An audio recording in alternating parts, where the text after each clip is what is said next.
किया है सीनियर सहाफ़ी तज्ज़ियाकार हामिद मीर साहब ने। सीनियर सहाफ़ी तज्ज़ियाकार शहजाद इकबाल भी हमारे साथ मौजूद हैं। मीर साहब, ये बताइएगा कि ऐसे वक्त में जब ये तवक्को की जा रही है कि दोनों ममालिक के वफूद पहुंचेंगे इस्लामाबाद और मुज़ाकरात का दूसरा दौर हो सकता है, उस पर बातचीत की जा सकती है, तो जनरल डैन केन की जानिब से और पीट हेग्सेट की जानिब से जो बयानात दिए गए हैं, फिर हम ये भी बात करते हैं कि ऐसे ओहदों पर जो फाइज शख्सियात होती हैं वो बहुत सारे बयानात पब्लिक कंजम्पशन के लिए भी देती हैं, तो क्या हमें इन बयानात को बहुत संजीदा लेने की ज़रूरत है, या आप समझते हैं कि अगर वो वफूद आ रहे हैं तो कुछ ना कुछ पीछे होमवर्क, कोई बातचीत हुई होगी? देखिए, मैं स्पेकुलेशन पे तो कोई अपनी बात नहीं करूंगा। मेरे पास जो थोड़ी बहुत इंफॉर्मेशन है उसी की बुनियाद पर मैं बात करूंगा कि एक तो ईरान का डेलीगेशन जो है वो इतना बड़ा डेलीगेशन नहीं है जितना पहले राउंड से आया था, बहुत छोटा सा डेलीगेशन है, और उनकी ज्यादा गुफ्तगू जो है वो पाकिस्तानी हुकाम के साथ होगी, और जो अमेरिकन डेलीगेशन एक्सपेक्टेड है वो भी कोई इतना बड़ा डेलीगेशन नहीं है, और उनकी भी ज्यादातर गुफ्तगू जो है वो पाकिस्तानी हुकाम से होगी, और पाकिस्तानी जो ऑफिशियल्स हैं वो कोशिश करेंगे कि पहले इन दोनों के साथ बातचीत करके उसके बाद फिर इनके दरमियान बातचीत का सिलसिला शुरू करें। और कोई मुझे लंबा चौड़ा एजेंडा नहीं लगता है, कोई एक दो पॉइंट जो हैं उन पर बात होगी। तो एक तो जो कुछ टेक्निकल इश्यूज हैं जो मुज़ाकरात के पहले राउंड में जिन पर इत्तेफाक हो गया था, तो बाद में जो जेडी वैन थे उन्होंने कहा था कि ये टेक्निकल मामलात हैं, इसको जरा हम तय कर लें फिर आपसे बात करेंगे, तो उन पर ज्यादा बात होगी। और जो ईरानी डेलीगेशन है वो तो मेरा ख्याल है कुछ जो प्रपोजल्स पाकिस्तान ऑलरेडी अमेरिका को दे चुका है, तो वो उन प्रपोजल्स की मजीद वजाहत के लिए आ रही हैं, तो हमें थोड़ी सी उसमें इतना बड़ी एहतियात का मुजाहरा करना चाहिए और कोई स्पेकुलेटिव बात नहीं करनी चाहिए, क्योंकि विंडो ऑफ अपॉर्चुनिटी थोड़ी सी खुली है। कोशिश करनी चाहिए कि जब दोनों डेलीगेशन पाकिस्तान पहुंच जाएं उसके बाद उनसे जो बातचीत होगी तो वो बंद कमरे में होगी, वो टीवी चैनल्स की स्क्रीन पे तो होनी नहीं है। तो इसलिए मैं सिर्फ यही कहूंगा आपको कि फिलहाल जो ईरानी डेलीगेशन आ रहा है उसका बुनियादी मकसद जो है वो कुछ बातें जो है वो पाकिस्तानी ऑफिसर्स के साथ जो उनकी पहले तय हुई थी, फील्ड मार्शल सैयद आसिम मुनीर का जो दौरा तेहरान था उस दौरान में कुछ उनकी बातों पर इत्तेफाक हुआ था, तो उन्हीं चीज़ों को वो एक्सप्लेन करेंगे और फिर पाकिस्तानी हुकाम जो है वो चीज़ें दोबारा अमेरिका के साथ शेयर करेंगे, और फिर हो सकता है कि पाकिस्तान कोशिश करे कि इन दोनों की कोई आपस में बातचीत हो। इस मामले की अगर हल की बात करें और दोनों फरीकैन बैठते हैं मुज़ाकरात की मेज़ पर, कौन से ऐसे निकात हैं जिन पर एक प्रैक्टिकल अप्रोच जहन में रखते हुए, कौन से ऐसे निकात हैं जिन पर ईरान शायद एक कदम पीछे हो, और कौन से ऐसे मामलात हैं जिन पर अमेरिका को फ्लेक्सिबिलिटी का मुजाहरा करना पड़े तो फिर बात आगे बढ़ सकती है? लेकिन ये जो उनके वजीर जंग है ना पीट हेग्सेट, जो कह रहे हैं कि ईरान को एटमी हथियार बनाने की इजाजत नहीं दी जाएगी, तो इनका जो बयान है वो सिर्फ और सिर्फ ड्रामेबाजी है, और उनको शायद पता नहीं है कि जो आयतुल्लाह अली खामनेई साहब थे उन्होंने फतवा दिया था एटमी हथियारों के खिलाफ। बिल्कुल, तो ईरान ने तो कभी कहा ही नहीं कि हम एटमी हथियार बना रहे हैं, और इंटरनेशनल एटॉमिक एनर्जी एजेंसी जो है उसके सरबराह कह चुके हैं कि हमने जो अपने 100 से ज्यादा इंस्पेक्टर जो हैं उनके जरिए जो इन्वेस्टिगेशन की है तो हमें कोई सबूत नहीं मिला कि ईरान एटमी हथियार बना रहा है। तो ये तो जो बातें मीडिया में की जा रही हैं अमेरिकन की तरफ से कि हम ईरान को ये नहीं करने देंगे वो नहीं करने देंगे, वो एजेंडे पे तो है ही नहीं है चीजें। वहां पे तो सिर्फ ये बात होनी है कि जो आपके पास 60% इनरिच्ड यूरेनियम है वो उसका क्या करना है, उसको डिस्पोज ऑफ करना है या उसको किसी के हवाले करना है, इंटरनेशनल एटॉमिक एनर्जी एजेंसी को देना है। तो ये वो मामला है, ये टेक्निकल मामला है, और इस पर 2015 में भी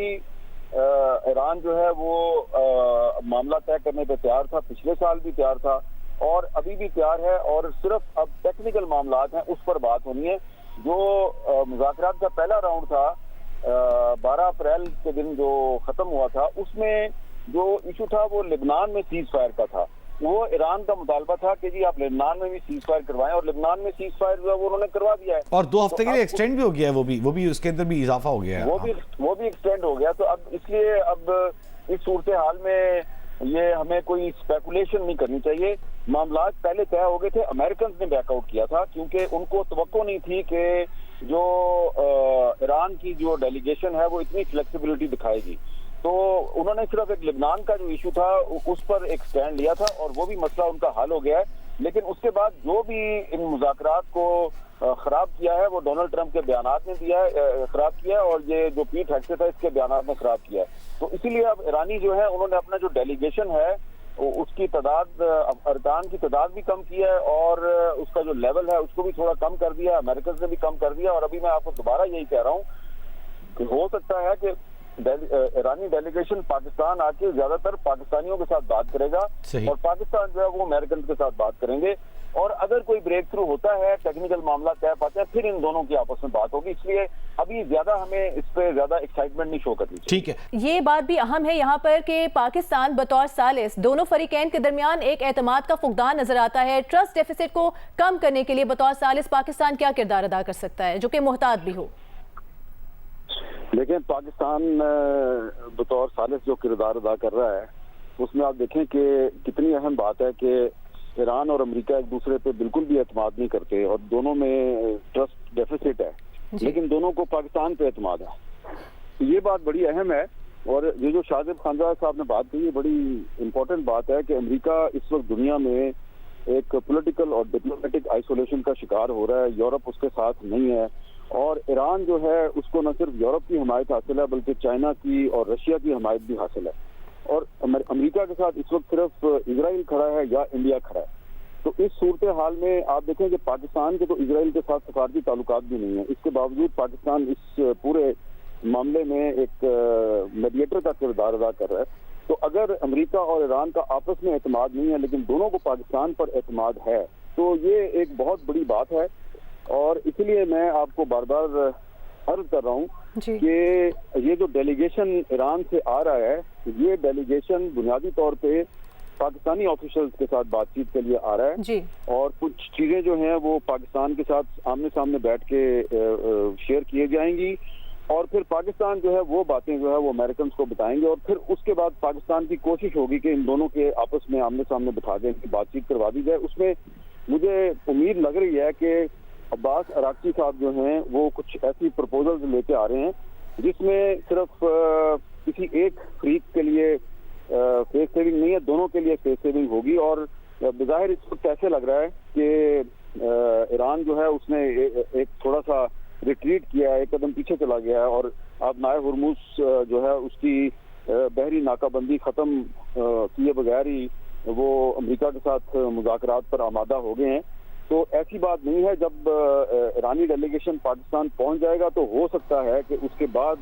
ابتدائی مذاکرات جو پاکستان کے ساتھ ہوں گے اور پھر پاکستان کے ذریعے امریکہ کے ساتھ ہوں گے، اس کے دوران ہو سکتا ہے کہ امریکہ جو ہے وہ ایران کی بحری ناکہ بندی ختم کرنے کا اعلان کر دے، اور اس کے بعد پھر معاملہ جو ہے وہ آگے بھی بڑھ سکتا ہے۔ تو let's hope for the best. بہتری کی ہمیں بلا شبہ امید رکھنی چاہیے۔ میر صاحب آپ کیا یہ امید بھی رکھتے ہیں کہ جو پروپوزلز لے کے آتے ہیں عباس عراقچی وہ امریکہ کے لیے قابل قبول بھی ہوں گے، معاملہ آگے بڑھے گا؟ لیکن میں اب ان کی ڈیٹیل میں نہیں جاتا کیونکہ وہ ٹیکنیکل معاملات ہیں، اور لیکن یہ میں جانتا ہوں کہ وہ جو 2 یا 3 معاملات ہیں اس پر ایران کا جو سٹینڈ ہے وہ آلریڈی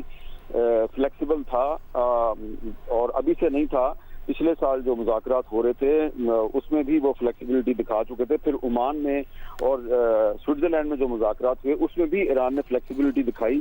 لیکن اس کے بعد جب ایران پر حملہ ہو گیا تو پھر انہوں نے اپنے موقف میں سختی پیدا کر لی۔